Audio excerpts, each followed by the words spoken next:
All right, I'm here with Daniel, who was showing us the last time. Daniel, who are you and what are you doing? My name is Daniel Black of Big Cow Studios. I am Big Cow. In reality, it's just one person in the studio, so Big Cow is me. And I've been working on this game the last time for 8 months. It's the first time I'm releasing a game.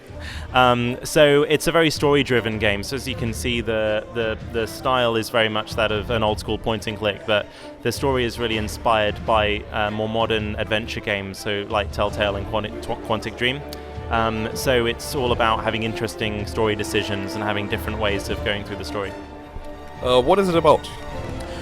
So you play as Jack Glover, who is, in the prologue you play as him as a young man, as a police officer, and then, I don't want to spoil it, but something bad happens in the prologue, and then it cuts to 40 years later, where you're now Jack as an old man, and you play the rest of the game as this elderly person, and there's kind of mystery elements to it, because it looks like somebody's trying to kill you, and you're trying to figure out who that is, but aside from the plot, the very important aspect of the game is that the characters and the relationships. So, as well as the mystery, it's about just how you as an old man deal with the world now that you're not used to dealing with people. You're very physically frail, so it's a lot of challenges, kind of unique to that character.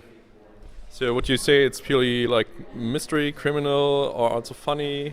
Well, yeah, it's a big mix of things. So there's definitely mystery elements to it, and some people have described it as noir, but there's also very light-hearted moments. And I'm trying to write it in such a way that you kind of never know what's coming around the next corner in the story, because you can have incredibly light-hearted moments followed by very dark moments and some sad moments and some more kind of like warm moments. So it's very much a drama, I suppose you could say.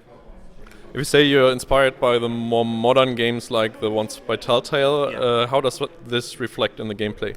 Sure. So unlike most kind of old school point and clicks where you might spend a long time trying to figure out quite nonsensical puzzles, the gameplay is very smooth. It's meant to play almost more like an interactive film. So you do have puzzle solving and you get rewarded for it, but it's not the kind of puzzle solving where you'd get stuck on it for ages. So how it reflects something like Telltale or Quantic Dream is that you have like non-linear narrative, so you have dialogue choices that can affect what happens later on, and you're really shaping how your character is perceived. You can kind of play it as quite a nice guy, or you can like hit a bunch of people if you want to.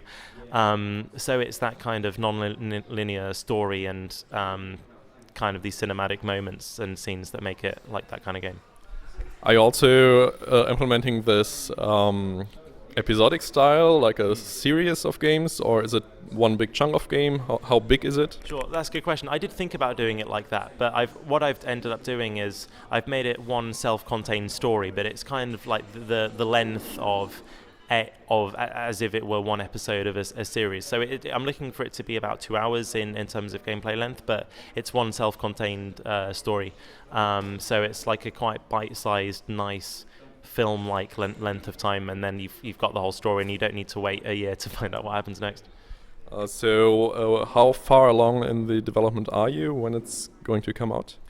So I've been developing it for about 8 months, and I've finished a first draft, and I'm now kind of polishing it. I'm hoping for a beta in January, and then I'm looking to release it around March or April of 2016.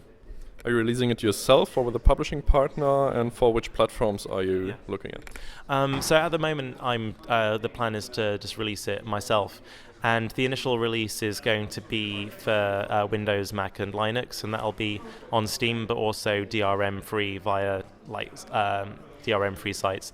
And then the plan is sometime after that to release to Android and iOS. All right. Good luck with the game. We're looking forward to it, to play it, and have a fun AdventureX. Thanks very much, Jan. Bye. Tschüss.